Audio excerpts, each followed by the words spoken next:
మీ నాన్నగారు అమ్మగారు ఒకరే ఉన్నారు. మీ అన్నయ్య ఏమో దుబాయ్కి షిఫ్ట్ అయిపోయాడు ఫ్యామిలీతో. మీ వైఫ్ ప్రెగ్నెంట్గా ఉంది. తనకి తల్లిదండ్రులు లేరు. తనకి ఇప్పుడు మీ అమ్మ అవసరం ఉంది, పెద్దోళ్ళు అవసరం ఉంది. నువ్వు అక్కడవి ఎలా చూసుకుంటావు అంటే నాకు ఆ రోజు మా భార్య కూడా ఒకసారి వాళ్ళు అన్నీ చెప్తున్నారు కదా, ఎందుకండి ఒకసారి వినండి అంటే, సరే అమ్మా నీకోసం వస్తాను అని చెప్పి మళ్ళీ తిరిగి రావడం జరిగింది. అండ్ ఇది ఈరోజు నా గురించి ఆరోపణలు వేస్తున్నారంటే అది నేనేం చెప్పలేను. ఓన్లీ మీకు ఆధారాలు మాత్రమే చూపించగలుగుతాను. ఇప్పుడు వాళ్ళు చెప్పి నేను చెప్పి ఇది కరెక్ట్ కాదండి, నేను ఎప్పటి నుంచో కూర్చొని మాట్లాడదాం అంటున్నాను. పిల్లలకి లోకల్లో ఉన్న అక్కడ లోకల్లో ఉండేది ఎవరో కాదండి, మా బంధువులే అండి. అందరూ ఆ చుట్టుపక్కల గ్రామాలందరూ, మా నానమ్మలూరు, అమ్మమ్మలూరు అందరూ మా వాళ్ళండి. వాళ్ళ పిల్లలు, మనవాళ్ళు, వాళ్ళ బంధువులు. సో వాళ్ళకి అన్యాయం, వాళ్ళు నాకు వాళ్ళ అర్జీలు పెట్టుకున్నారు, వాళ్ళ లెటర్లు పంపించారు, వాళ్ళన్నీ చేశారు. నేను వాళ్ళకి సపోర్ట్ గా మద్దతుగా నిలబడి ఏమైంది నేను అడిగేసరికి వినయ్ అతనికి ఫోన్ చేశాను, మెసేజ్లు పెట్టాను. సార్ వాట్ ఈస్ హ్యాపెనింగ్, ఇంకా కావాలంటే కాళ్ళ మీద కూడా పడతానండి, ఈ ఇష్యూ క్లియర్ చేయండి, మాట్లాడుకుందాం అంటే చాలా దురుసుగా రిప్లైలు పెట్టారు. నేను ప్రతిదీ ఈ రోజు సాయంత్రం 5:30కి ప్రెస్ మీట్ పెట్టి ఆగానండి, ఇంకా ఆగలేను. ఈ రోజు ఈవినింగ్ ప్రతిదీ చెప్పేస్తాను. ఆ రోజు నేను పోలీసు సపోర్ట్ అడిగినప్పుడు స్టేషన్ కి 100కి ఎందుకు ఫోన్ చేశాను, ఆ 100 దగ్గర నుంచి నేను పర్మిషన్ ఇస్తున్నాను, నాకు ప్రాబ్లం లేదు, మీరు ఒప్పుకుంటే మీరు మీ వల్ల అయితే 100లో నేను ఏం మాట్లాడానో మీరు తీసుకుని వినండి. ఆ రోజు ఆ హీట్ మూమెంట్లో జరిగిన మూమెంట్లో మాట్లాడాను. ఇంట్లో 10 బండ్లు ఉన్నాయి, అందరూ ఉన్నారు ఇంట్లో. మరి ఇన్ని బండ్లు ఉంటే ఇంట్లో ఎవరికైనా ఏదైనా అయితే కారుల్లో తీసుకెళ్తాం.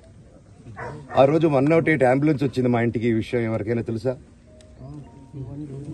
పిల్లల జోలికి వెళ్తే ఎవరికి ఇది అందుకే నాకు మా నాన్న దేవుడండి. ఈ రోజైతే ఏదైతే చూస్తున్నారో మా నాన్నని, ఇది మా నాన్న కాదండి. నేను అబద్దాలు ఆడేవాడిని కాదు. నా గురించి మీరు ఎవరినైనా ఎంక్వైరీ చేసుకోండి, నా ఫ్రెండ్స్ని అడగండి. నాకు చిన్నప్పటి నుంచి ఉన్న స్నేహితులు ఒక్కొక్కరు వేరే వేరే వృత్తిలో ఉన్నారు, వాళ్ళు సొంతంగా కాళ్ళ మీద కష్టపడిన వాళ్ళే అండి. అండ్ నేను కూడా నా సొంతంగానే వచ్చాను, కానీ ఏ రోజు ఇది చేయండి అది చేయండి అని అడిగింది లేదు. అండ్ ప్రతిదీ నేను సాయంత్రం వచ్చి మీకు ఎక్స్ప్లెయిన్ చేస్తాను. దయచేసి కోఆపరేట్ చేయండి. అందరూ ఉన్నందుకు. విజయ్ అనే వ్యక్తి నిన్న అంత చెప్పిన తర్వాత కూడా మా ఇంట్లోనే నన్ను కొట్టేటప్పుడు అతని కారు ఉంది, వెనకాల నుంచి అలా వెళ్ళిపోయారు అందరూ ఉండగానే. మీరు అతని కారు నంబరు, అతని సిగ్నల్ ని దయచేసి ట్రాక్ చేయండి. అన్ని కంప్లైంట్లు పెట్టిన తర్వాత కూడా మా ఇంట్లో ఎందుకున్నాడు ఆ దొంగ? మీరు దయచేసి ఇది ఇమీడియట్ గా చేసుకోండి. నేను సాయంత్రం లోపల ఒకసారి మీరు అన్నారు ఇందాక మా నాన్న దేవుడు అని చెప్పి, ఎవరు ప్రభావితం చేస్తే తను మారాల్సి వచ్చింది? మా నాన్న మీ షోల్డర్ మీద గన్ను పెట్టి కాలుస్తున్నారండి, క్లియర్ గా కాలుస్తున్నారు. ఆయన నేను పనులు చేసుకుంటూ అన్ని రకరకాలుగా ఉన్నప్పుడు ఆయన బ్రెయిన్ వాష్ చేసుకుని నా వ్యక్తిగత జీవితంలో బయట పెట్టి నన్ను, నా వ్యక్తిగత జీవితం తప్ప అది కూడా నేనేం తప్పు చేయలేదండి. నేను ప్రేమించిన అమ్మాయిని పెళ్లి చేసుకున్నాను, ఆ అమ్మాయి కోసం పోరాడాను. దాంట్లో తప్పేంటంటే నాకు అర్థం కావట్లేదు. అండ్ ఈరోజు వచ్చి 10 మందికి నిలబడినప్పుడు నేను చెడ్డోడిని అయిపోయాను. ఎక్కడ సైన్ పెట్టమంటే పెట్టాను, రమ్మంటే వచ్చాను, పొమ్మంటే పోయాను.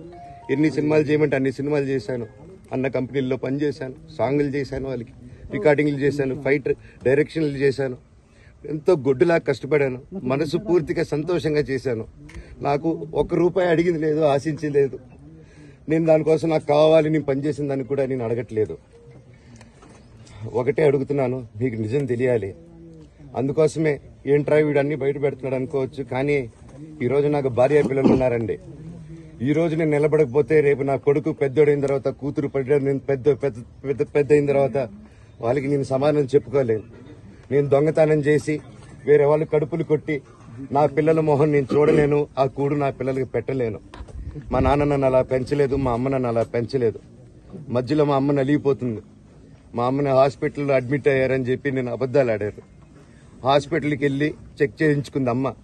నువ్వు వెళ్ళిపో ఇంట్లో నుంచి, నువ్వు వెళ్ళిపోతే వీడిని చూసుకుంటాం మేమంటే మేము మంచిగా మాట్లాడి పంపిస్తా అంటే నమ్మి ఆవిడ 3 రోజుల నుంచి దడదడగా ఉంటే వెళ్ళిందమ్మ అంటే ఏ ఏజీకి వెళ్ళడం వాస్తవం చూపించుకొని ఇమీడియట్ గా మా అన్నింటికి వెళ్ళిపోయి అన్నింట్లో పడుకున్నారు. మీకు ప్రతిదీ తెలుస్తుంది. ఈ రోజుల్లో ఏది దాచలేరు. మరి ఇంత క్యారెక్టర్ అసాసినేషన్ నేను చేయని దానికి చేశారు అని నా భార్య వచ్చిన తర్వాత నేను చెడ్డోడినయ్యానని అదే వాళ్ళ తల్లిదండ్రులు ఉండుంటే గమ్మునుంటారా అండి?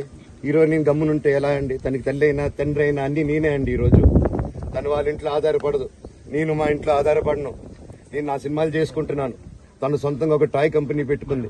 లాక్డౌన్ లో నా అహం బ్రహ్మాస్మి సినిమా మా ప్రేమ కోసం ఆపేసినప్పుడు నిర్దాక్షిణంగా నేను చెన్నైకి షిఫ్ట్ అయిపోయి ఊర్లో వద్దని మేము అక్కడ కూర్చొని నేను మనోజ్ నువ్వు బొమ్మలు గీస్తావు కదా, కథలు రాస్తావు కదా, బొమ్మలకి ఆత్మనిర్భర్ అని నరేంద్ర మోడీ గారు అనౌన్స్ చేశారు. ఈ బొమ్మలు నీకు బొమ్మలు ఇష్టం, పిల్లలు ఉన్నారు, మనమే క్రియేట్ చేద్దాం బొమ్మలు అంటే నేను డ్రాయింగ్లు చేసి కథలు రాసుకొని నా ఫ్రెండ్స్ దగ్గర కొంచెం అప్పులు చేసుకొని మేమే పెట్టుబడులు పెట్టుకుంటూ నా ఫ్రెండ్స్ కూడా పెద్ద కష్టపడి వచ్చిన వాళ్ళండి. వాళ్ళకున్న కొంతలో నాకు పంచుకుంటూ మమ్మల్ని కాపాడుకుంటూ ఒకరినొకరు కాపాడుకుంటూ నిలబడి ఈ రోజు మనీ నిలదొక్కున్నామండి. నేను నా భార్య తను కష్టపడుతుంది. ఇప్పుడు కాశ్మీర్ నుంచి కన్యాకుమారి వరకు ఓన్లీ తను నేను ఇంకొక 3-4 కలిసి దీన్ని ఇంత దూరం తీసుకొచ్చామండి. ఈ రోజు నేను మళ్ళీ సినిమాలకు వచ్చేసాను.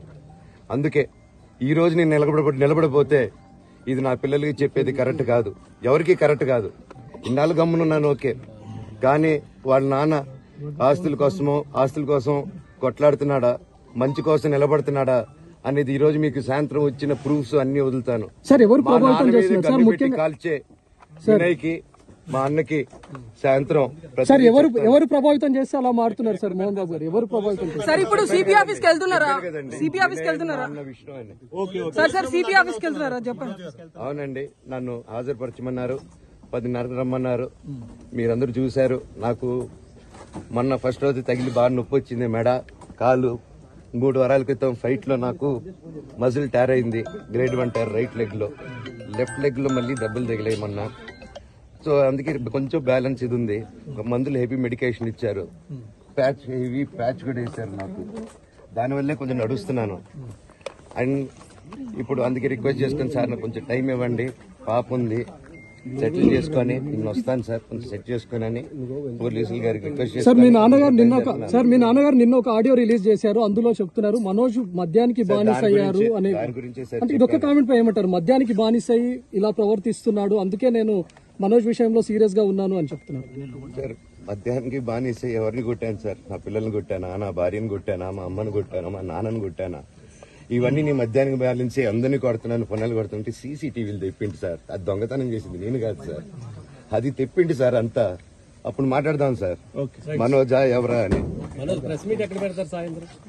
చెప్తానండి, నాకు ఇంకా కొంచెం క్లారిటీ రావాలి. కమిషనర్ ఇంటికి పెద్ద కొడుకుగా ఐఎమ్ కన్సర్న్డ్, ఐఎమ్ వరీడ్.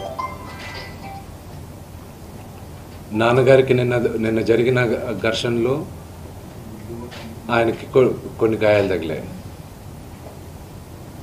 నేను Kannappa cinema post production work లాస్ ఏంజల్స్లో ఉన్నప్పుడు నాకు ఫోన్ వచ్చింది, ఇలా ఇంట్లో గొడవ జరుగుతున్నాయని. అన్నీ ఆపుకొని ముందు వచ్చేసాను. For me family first. నిన్న మార్నింగ్ దిగాను. But I'm not able to understand అది ఇంత నేను లేని ఒక 3-4 రోజుల్లో how did this escalate so much అని. But I hope there is some respite at the end of it. But I also request the media, మీ అందరిని కూడా నేను నా విన్నపం ఏంటంటే, మీకు ఫ్యామిలీస్ ఉన్నాయి, మీకు ఫాదర్స్ ఉన్నారు, everybody's got their own families. I request you to have a little bit of restraint. That's my only request. And నిన్న జరిగిన సంగతి, ఒక టీవీ రిపోర్టర్ ఆయనకి గాయాలు తగలడం, ఇట్ ఈస్ రియలీ అన్ఫార్చునేట్. ఉద్దేశపూర్వకంగా ఎవరిని హర్ట్ చేయాలని లేదు. నిన్న మీరు విజువల్స్ చూస్తే, టీవీ విజువల్స్ మీరు కానీ కరెక్ట్గా చూస్తే, గేటు పగలగొట్టుకొని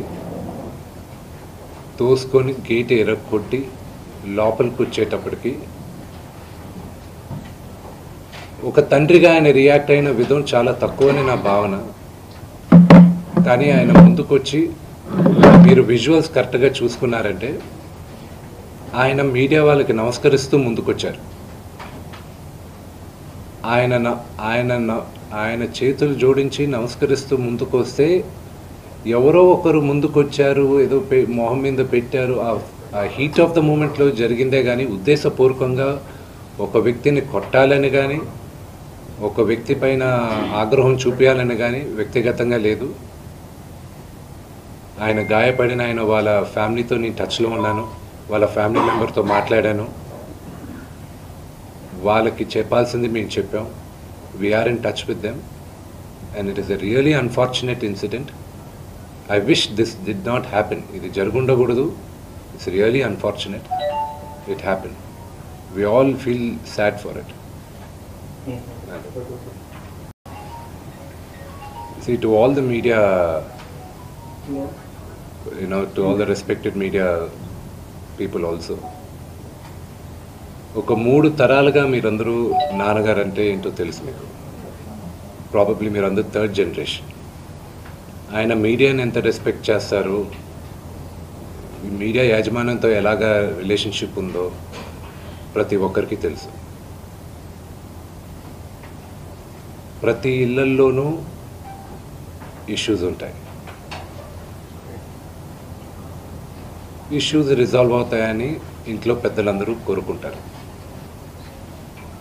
ఎవరో ఒకరు తగ్గుతారు, ఎవరో ఒకరు they will see the sense అనేది వి ఆల్ హోప్. బట్ ఈరోజు ఈ సిచ్యువేషన్ మాట్లాడడానికి కూడా I don't know, it's very emotional for me. ఎక్కువ మాట్లాడితే I break down. It's very very painful for all of us. మా నాన్న ఏమైనా తప్పు చేస్తుంటే ఆయన చేసింది ఒకే ఒక తప్పు, మమ్మల్ని అందరినీ విపరీతంగా ప్రేమించడం. ప్రతి ఒక్కరికి అది తెలుసు. ఇండస్ట్రీలో ఉన్నామనుకో, మా కుటుంబం, ఫిల్మ్ ఇండస్ట్రీ మా కుటుంబం, మా ఇండస్ట్రీ వాళ్ళందరికీ తెలుసు. మా నాన్న చేసిన తప్పు ఏదైనా ఉంటే మమ్మల్ని అందరినీ విపరీతంగా ప్రేమించడం. ఈరోజు one thing which I would like to request and pray to the media is that మీకు ఫాదర్స్ ఉన్నారు, మీకు బ్రదర్స్ ఉన్నారు. No family is perfect. పెద్దలు అంటారు ఫ్యామిలీస్ ఆర్ కాంప్లికేటెడ్ అని. నేను అనుకున్నా ఉమ్మడి కుటుంబంగా ఉంది, మా ఫ్యామిలీ కొంచెం డిఫరెంట్గా ఉంటుంది, మేము కలిసిమెలిసి ఉంటాం అనుకున్నాం. But it's unfortunate today. My hope still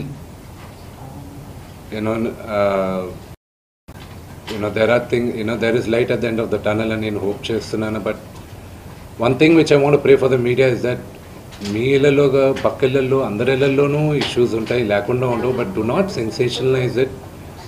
ఇది my sincere request. Yes, fortunately or unfortunately మీ అందరం పాపులర్ ఫిగర్స్. దానికి మీరు ప్రజలకు తీసుకెళ్లేది కరెక్ట్, కానీ మరి ఇంత కొంతమంది వరకు they have crossed all limits. Remember, మా అమ్మకి ఈరోజు ఉల్బా లేకుండా she is admitted in the hospital.